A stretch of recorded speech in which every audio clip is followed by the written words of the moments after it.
Deuxième partie de ce tuto sur le WebSige PCRCell. Je vais vous parler maintenant des possibilités de recherche. Alors, une recherche qui est très intéressante, c'est la recherche de sites par commune. Je sais que je vais aller inspecter la commune, par exemple, de Baugé. Donc, je tape mon nom de commune. J'ai ici un petit tableau qui me montre la liste des sites qui ont été identifiés sur la commune de Baugé. Je peux visualiser ces sites avec ce petit bouton affiché dans une nouvelle fenêtre de manière un petit peu plus confortable de cette manière-là, avec cette petite fenêtre-là. Je vois que si je m'intéresse à un site en particulier, par exemple le site du Grand Jar ici, j'ai un petit zoom qui me permet d'y aller directement. Donc je suis allé sur le site du Grand Jar, je dézoome et je m'aperçois que j'ai une grosse limite de communes qui est apparente. Donc ça me gêne un petit peu. Je voudrais bien l'enlever. Donc je vais aller dans la partie ici résultats et je vais mettre ce résultat de recherche à la poubelle.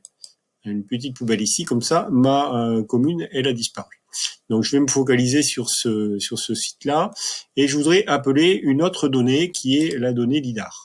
Alors la donnée LIDAR, elle est ici, avec de base ce LIDAR qui est le LIDAR sur tout le département, et un LIDAR un petit peu traité de façon plus pointue sur le secteur du marais de Rochefort, marais de Bourrage, pardon. Donc je vais activer celui-ci. Je vais maintenant me dire que je voudrais accéder aux données photographie aérienne actuelles. Alors, la photographie aérienne, j'ai la photographie aérienne de 2018, mais je l'ai cochée, mais étant donné qu'elle est située en dessous de ma couche LIDAR, bah pour la voir, il faut soit que je décoche la couche LIDAR, ici, ou alors que je recoche la couche LIDAR, mais je lui applique une transparence. Ici, en appuyant sur le petit bouton des pourcentages, je vais régler un pourcentage de transparence qui me permettrait ici, je suis à 40% de transparence sur mon LIDAR. Comme ça, je peux régler le niveau de transparence relatif de deux couches.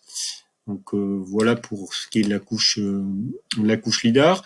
Je vais rester sur le même secteur. Je vais afficher une autre donnée qui est une donnée de cartographie de CloudMass sur ce territoire.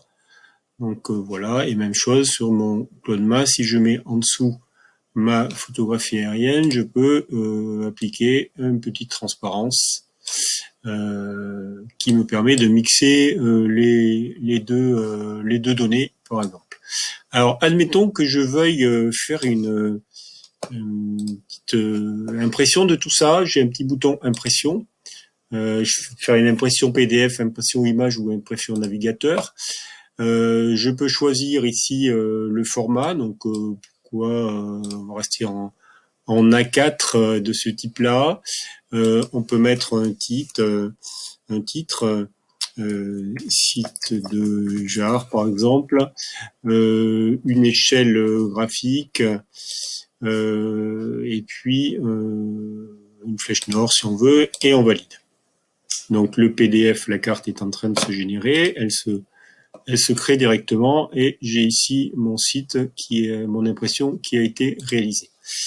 De la même manière que lorsqu'on a fait une recherche par commune, on pouvait également appuyer sur le petit bouton impression de façon à obtenir un petit bilan de notre cartographie sur notre commune. Voilà, ça nous donne une représentation avec le fond cartographique qui était actif au moment et la liste des sites. Donc ça peut éventuellement être intéressant.